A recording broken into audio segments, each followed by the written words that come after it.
نحمده ونصلي على رسوله الكريم اما بعد اعوذ باللہ من الشیطان الرجیم بسم اللہ الرحمن الرحیم۔ محترم ناظرین کرام، السلام علیکم ورحمۃ اللہ وبرکاتہ۔ امید کرتا ہوں کہ آپ تمام حضرات اللہ کی رحمت اور فضل و کرم سے خیر و عافیت سے ہوں گے۔ ہمیں اللہ تعالیٰ کا شکر بجا لانا چاہیے کہ اللہ تعالیٰ نے ہمیں رمضان کی رحمتیں اور برکتیں اور مغفرت سمیٹنے کا موقع پھر سے عطا فرمایا۔ یہی ایک مہینہ ہوتا ہے جس میں مانگی ہوئی ہر دعا قبول اور ہر عمل کا دگنا ثواب ملتا ہے۔ اور سب سے پہلے آپ کو رمضان المبارک کی آمد کی بہت بہت مبارک پیش کرتا ہوں، اور ساتھ ہی ہم رمضان کا چاند دیکھنے کے فوراً بعد ہی ایک ایسا زبردست مگر نہایت مختصر اور پرس عمل لے کر حاضر ہوا ہوں کہ جس سے بر وقت فائدہ نہ اٹھایا تو افسوس کے سوا دامن میں کچھ نہ رہے گا۔ رمضان میں بھی اگر کسی عمل کو کرنے میں سستی دکھائیں تو پھر ہماری حالت کبھی نہیں بدل سکتی۔ تو آج کا عمل نوٹ فرما لیں۔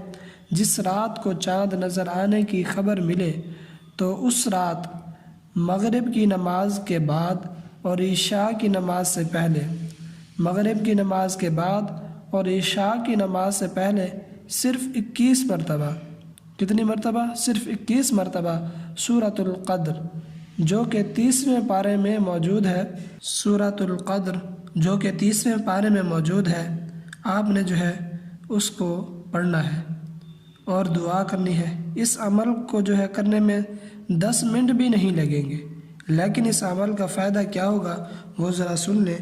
صرف اس عمل کی برکت سے پورا سال اگلے رمضان کے آنے تک رزق ایسا ٹوٹ کر اور آپ کی طرف بہہ کر آئے گا جیسے گہرائی کی طرف پانی تیزی سے جاتا ہے۔ تو آپ نے سورۃ القدر جو کہ 30ویں پارے میں موجود ہے 21 مرتبہ پڑھنی ہے۔ ایک مرتبہ آپ یہ چھوٹی سی سورت ہے، آپ سماعت فرما لیں۔ بسم اللہ الرحمن الرحیم، انا انزلناہ فی لیلۃ القدر وما ادراک ما لیلۃ القدر لیلۃ القدر خیر من الف شہر تنزل الملائکۃ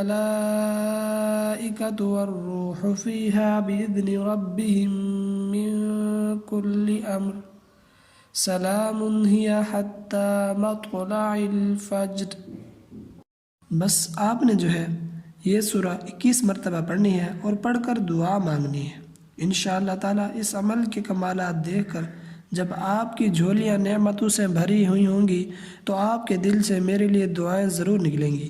تو میری ہر شخص سے گزارش ہے کہ اگر آپ رزق کی تنگی کا شکار ہیں، یا نوکری کا مسئلہ ہے، یا نوکری اچھی نہیں ہے، تنخواہ کم ہے، کاروبار ٹھیک نہیں چل رہا، یا مالی مسائل ہیں، یا کسی بھی طرح کا مسئلے کا سامنا ہے، تو اس عمل کو ہرگز نہ چھوڑیں، اور یہ عمل کر کے اللہ تعالیٰ کی طرف مکمل یقین کے ساتھ رجوع کریں، اور پورے رمضان کم از کم روزانہ 100 مرتبہ استغفار پڑھنے کا اہتمام کرنا شروع کر دیں۔ انشاءاللہ تعالیٰ آپ کا دسترخوان نعمتوں سے بھرا رہے گا، اور ایسی جگہ سے اللہ پاک رزق عطا فرمائیں گے کہ آپ کا وہم و گمان بھی نہ ہوگا۔ یہ عمل میں اتنی تاکید سے آپ کو بتا رہا ہوں اور پہنچانے کی کوشش کی ہے۔ اگر آپ بھی اپنے دوست احباب میں رشتہ داروں کے ساتھ شیئر کر دیں تو اس نیک کام میں آپ کا حصہ بھی مل جائے گا۔ تو آپ حضرات اس ویڈیو کو لازمی لائک کریں اور کمنٹس میں اپنی رائے کا اظہار کریں۔ اللہ رب العزت سے دعا ہے کہ اللہ پاک ہمیں یہ عمل کرنے کی توفیق عطا فرمائے، اور ہمیں رمضان المبارک کی نعمتیں سمیٹنے کا موقع عطا فرمائے، اور ہمیں ہر قسم کی پریشانی، مصیبت، آفت اور گناہ سے محفوظ رہنے کی توفیق عطا فرمائے، اور ہمیں روزے رکھنے اور تراویح پڑھنے کی توفیق عطا فرمائے، آمین۔ اللہ پاک آپ کا حامی و ناصر ہو۔ آخر دعوانا ان الحمد للہ رب العالمین۔